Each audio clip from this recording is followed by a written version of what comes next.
তুমি কোন শহরের মাইয়া গো লাগে উড়াধুরা, তুমি কোন শহরের মাইয়া গো লাগে।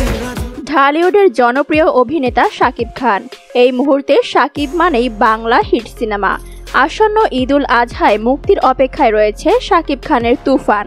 অ্যাকশন এই সিনেমায় শাকিবকে দেখা যাবে গ্যাংস্টার লুকে। এমন লুকে শাকিব খানকে দেখে দর্শকের মনে এই নায়ককে নিয়ে চলছে তীব্র উন্মাদনা। শুক্রবার রাতে রাজধানীর একটি 5 তারকা হোটেলে আয়োজিত ঢাকা ফ্যাশন ডে 2024 অনুষ্ঠানে ভিন্নভাবে হাজির হন শাকিব। এই র্যাম্পে শাকিবের সঙ্গে ছিলেন পরিমণি, বিদ্যা সিনহা মিম, তানজিন তিশা, সাবিলা নূর ও পূজা চেরি। সঙ্গে দেখা যায় চিত্রনায়ক ইমনকেও। সেখানে তুফান চলচ্চিত্রের লাগে উড়াধুরা গানে আনন্দ উল্লাসে নাচতে দেখা গেছে সবাইকে। এদিকে শাকিবকে নিয়ে দীর্ঘদিন ধরেই ঢালিউডে গুঞ্জন ছিল চিত্রনায়িকা বিদ্যা সিনহা মিম ও পূজার সঙ্গে শাকিবের সম্পর্ক তেমন ভালো নয়।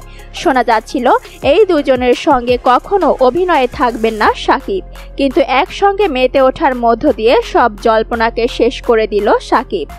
অনুষ্ঠানে র্যাম্পে বেশ গ্ল্যামার লুকে দেখা গেছে এই তারকাদের। এ সময় শাকিবের পরনে ছিল লিলির লোগো সম্বলিত সাদা একটি স্যুট। নীল আর সাদায় সেজেছিলেন তিনি। চুল ছিল লম্বা, চোখে ছিল সানগ্লাস। এই র্যাম্পে শাকিব খান, পরিমণি, বিদ্যা সিনহা মিম, তানজিন তিশা, সাবিলা নূর ও পূজা চেরিকে কেমন লেগেছে অবশ্যই কমেন্ট করে জানাতে ভুলবেন না। তুমি কোন শহরের মাইয়া গো লাগে উড়াধুরা, তুমি কোন শহরের মাইয়া গো।